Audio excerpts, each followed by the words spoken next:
Assalamualaikum warahmatullahi taala wabarakatuh. Nama saya Muhammad Zaid bin Kamarul Zaman. Hari ini saya dan rakan-rakan akan membincangkan tajuk iaitu kesopanan dan kesusilaan perlu diterapkan di sekolah. Di awal tajuk ini kita akan terus ke pengenalan iaitu aspek kesopanan dan kesusilaan menjadi perhatian utama kerana sekolah bukan lagi tempat menyampaikan ilmu sahaja tetapi juga medan pembentukan akhlak dan nilai murni. Seterusnya, kita terus ke etimologi berkaitan tajuk ini. Perkataan kesopanan berasal daripada kata dasar sopan yang membawa maksud halus budi bahasa, baik tingkah laku dan menghormati orang lain dalam pergaulan sosial. Manakala, kesusilaan pula berasal daripada kata susila yang merujuk kepada kualiti dalaman manusia, khususnya kemurnian akhlak, keluhuran moral dan kehalusan budi pekerti. Seterusnya, kita ke epistemologi tajuk ini. Kesopanan dan kesusilaan dikenali sebagai nilai yang diperoleh melalui pendidikan, pengalaman dan pembelajaran. Kesopanan difahami sebagai ilmu praktikal yang dipelajari melalui proses sosialisasi dalam keluarga dan masyarakat, manakala kesusilaan pula bersumber daripada nilai agama Islam dan prinsip akhlak dan moral sejagat. Kesemua ini saya peroleh daripada artikel yang dikeluarkan oleh Hashim Musa pada tahun 2008 yang bertajuk Hati Budi Melayu, Pengukuhan Nilai Moral dan Etika Bangsa. Seterusnya, mari kita lihat perspektif falsafah barat mengenai keperluan kesopanan dan kesusilaan perlu diterapkan di sekolah. Berdasarkan artikel yang pertama, Aristotle menekankan pendidikan membentuk kebajikan iaitu kesopanan dan kesusilaan virtues melalui pembiasaan. Kebajikan tidak lahir secara semula jadi tetapi dibentuk melalui pembiasaan iaitu habit.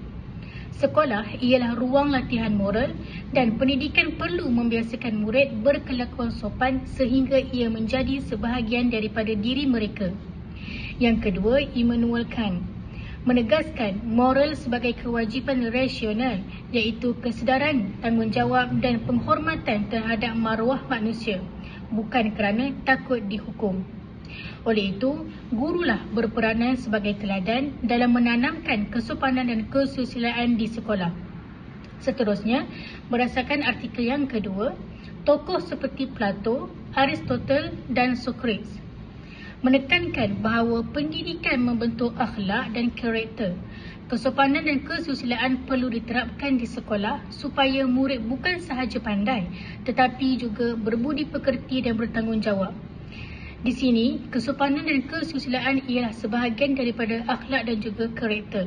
Sekolah ialah tempat utama murid belajar seperti cara bercakap dengan hormat, cara bergaul dengan orang lain dan cara bertindak secara beretika.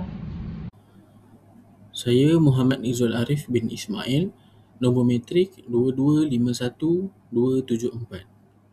Saya akan menerangkan tentang isu pendidikan daripada falsafah timur. Falsafah yang dipilih adalah falsafah Confucianism, iaitu falsafah dari China. Confucianism diasaskan oleh Confucius. Beliau menekankan konsep Li dan Ren, iaitu Li adalah adab tata susila dan etika tingkah laku, manakala Ren pula adalah sifat kemanusiaan, belas ihsan dan empati. Dalam falsafah beliau mengatakan murid perlu menghormati guru sebagai autoriti moral dan juga hubungan guru dan murid dapat membentuk masyarakat yang harmoni.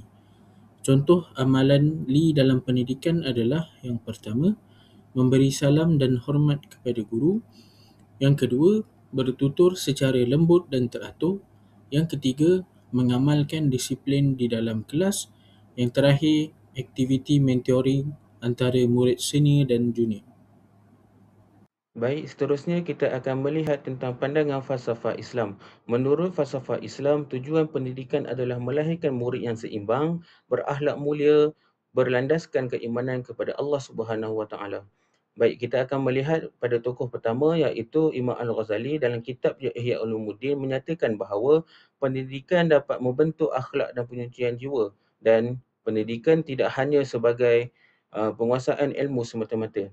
Yang kedua, ilmu Khaldun. Ibnu Khaldun menyatakan bahawa peranan guru sebagai ejen pembentukan insan tidak hanya sebagai penyampai ilmu. Dalam Islam, guru juga bermain peranan sebagai muallim, iaitu mengajar dan menyampaikan ilmu pengetahuan kepada murid. Yang kedua, sebagai murabbi, membimbing dan membentuk jiwa sahsiah serta kepribadian murid. Yang terakhir adalah muaddib, iaitu mendidik adab dan akhlak agar murid berdisiplin, sopan dan beretika. Penerapan kesopanan dan kesusilaan di sekolah dilaksanakan melalui konsep adab seperti menghormati guru, menjaga tutur kata dan mematuhi peraturan. Penambahbaikan isu berdasarkan konsep asas falsafah ada 3. Yang pertama, falsafah barat. Etika moral, Kant dan Aristotle. Cadangan laksanakan etika decision making workshop.